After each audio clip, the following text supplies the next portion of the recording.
Today, 50 million people in the United States are at higher risk for cardiovascular disease because they lack access to quality care, healthy food, education, employment, and housing. The combined effects of COVID-19 and a strained economy mean that issues of health equity and health outcomes are strikingly more prevalent.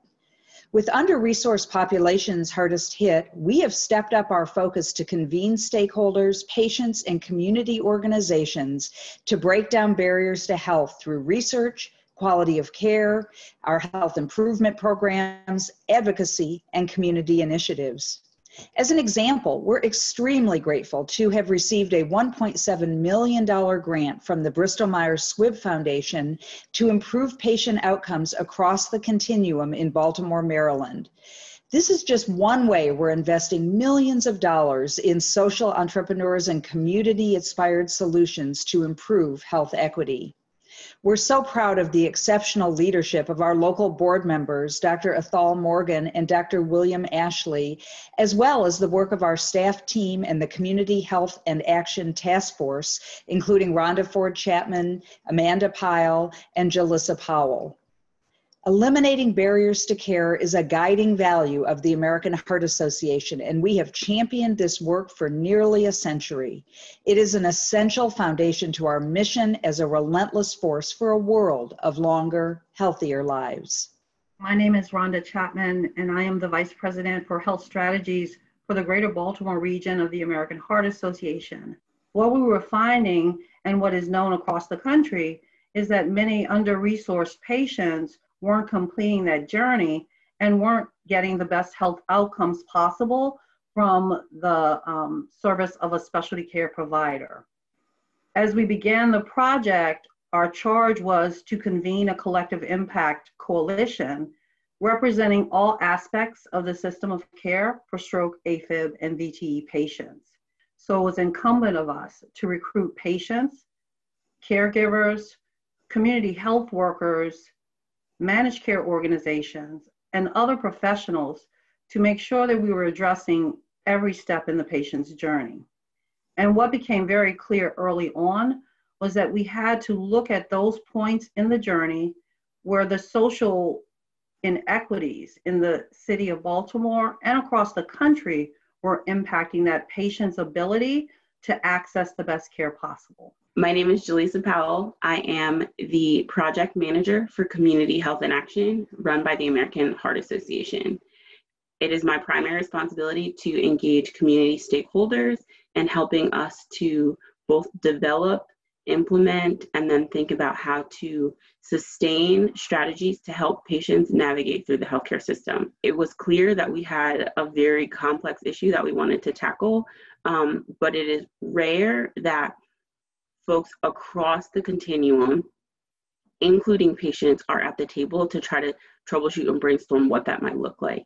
It looks different than had it just been specialty care providers sitting around the table talking to each other. I am always very pleased with the response we get as we talk to our providers about what is the best possible resources that we can bring to bear to help our patients have the best outcomes.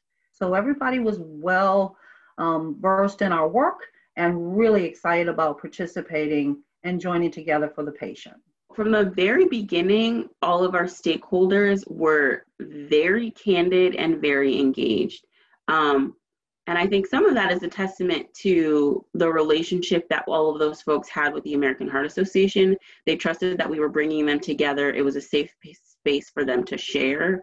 I think what has changed over time actually is that we've had to focus our conversations a little more about what can we accomplish. So the first few meetings, it was sort of trying to eat an elephant in a 2-hour time frame. And as time has gone by, we've found ways to focus. We are breaking it down to, in the next 90 days, what can we accomplish and what does that look like? My name's Amanda Pyle. I work within the sector of American Heart Association that is called the Quality Outcomes Research and Analytics, also known as QORA. I'm one of the healthcare QI business development managers, and that's a really great question. What we saw from the hospital perspective is that we knew here in Baltimore City that the hospitals were giving really great inpatient care. But because of prior successes that we had in Maryland working on a whole state level systems of care collaborative, specifically in the stroke systems of care and the STEMI and NSTEMI systems of care, we knew that we would have the most success and best patient outcomes if we put together a collaborative of those individuals within the hospital that touch patients that are affected with atrial fibrillation.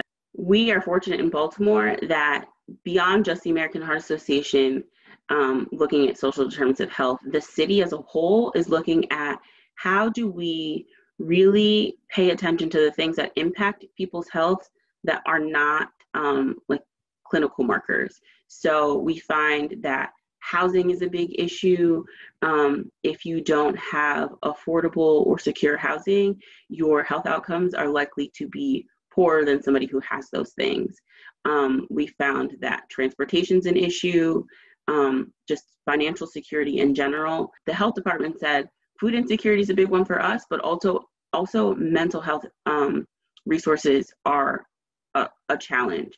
So it allows us to, one, for me as I lead the task force, to bring that information to the task force and say, what do we know? Who do we know? What resources and interventions do we know that are already out there that could apply in this setting, that we could pilot maybe with one or two of the providers who sit on our task force to figure out what works and then share that information. I think there's always going to be challenges when you are bringing together a large amount of people for a large city. We're still going through a pandemic, and we have definitely seen how people's roles and responsibilities within the hospital change, how some programs are beefed up a bit, some programs lose resources or combined. So I think that that's always going to be a struggle. But what gives me hope at the end of the day with regards to the Community Health and Action Task Force is that the community, the hospitals, we all know that everybody is involved in this and they do care about their community members, the hospital, the cardiologists, the nurses, they care about their patients. And so now we're not only just capturing the clinical side of things, but we're capturing these social determinants of health